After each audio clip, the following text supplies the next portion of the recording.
How's work going? Work is not all that good. Wayne, a buddy of mine from work, he just isn't pulling his weight. I keep having to keep covering for him all the time, and it's just... Have you told Wayne that? If I told him, it would hurt him. Yes, he might be hurt. So, what's your problem? Well, I don't want to hurt Wayne. I'm sure you don't want to hurt him. But what's that got to do with the decision you have to make? Well, I just don't want to make a decision without taking Wayne's feelings into account. That's cruel. I agree with you that would be cruel. But when are you going to tell Wayne that you have to keep covering for him? You just said that if I told him, it would hurt him and that it would be cruel. No, I didn't. I said to tell Wayne without taking his feelings into account would be cruel. That's very different from you. I don't see the difference. It would still hurt him. But it would not harm him. If anything, it would help, and that's the big difference. Now I'm really confused. How could it possibly help to hurt Wayne? Have you ever gone to the dentist? Sure. Did it hurt when the dentist drilled your tooth to fill the cavity? Yes. Did he harm you? No, he actually made me feel better. Hurt and harm are different. Did it hurt when you ate the sugar that gave you the cavity? No, it tasted good. Did it harm you?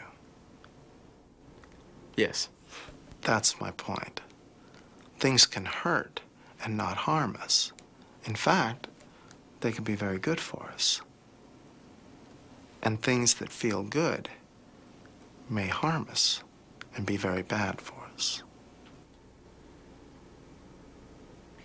That analogy with the visit to the dentist helped Jason understand law number 6, the law of evaluation. You need to evaluate the effects of setting boundaries and be responsible to the other person. But that doesn't mean you should avoid setting boundaries because someone responds with hurt or anger. To have boundaries is to live a purposeful life. Jesus uses the term narrow gate. It's always easier to go through the broad gate of destruction and continue to not set boundaries where we need to. But the result is always the same: destruction. Only the honest, purposeful life, defined and supported by clearly established boundaries, leads to good fruit. We need to evaluate the pain caused by our making choices and setting boundaries and empathize with it. Obviously, sometimes we cause pain by making choices others don't like. We also cause pain by confronting people when they're wrong. But if we do not share our anger with another, bitterness and hatred can set in. We need to be honest with one another about how we're hurt. As iron sharpens iron, we need confrontation and truth from others to grow. No one likes to hear negative things about him or herself, but in the long run, hearing those things may be good for us. The Bible says if we are wise, we will learn from such confrontations. Admonition from a friend, as well as admonition given to a friend, while it can hurt, can also help.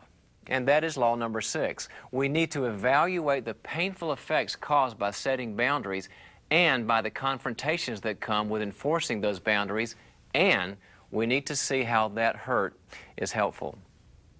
Law number 7 is the law of proactivity. Just as in the physical world, in the spiritual realm of human relationships, for every action, there's an equal and opposite reaction. After years of compliance, for example, a person's pent-up rage may explode, and reaction phases like that might be necessary just for the establishment of boundaries, but they are not sufficient. Once you've reacted, it's now time to rejoin the human race and establish connections as equals, beginning to love your neighbor as yourself. This is the beginning of proactive instead of reactive boundaries. This is where you're able to use the freedom you gained through reacting to love, enjoy, and serve one another. Proactive people show you what they love, what they want, what they purpose, and what they stand for, as opposed to those who are known by what they hate, what they don't like, what they stand against, and what they will not do. Proactive people are able to love others as themselves and die to self and not return evil for evil.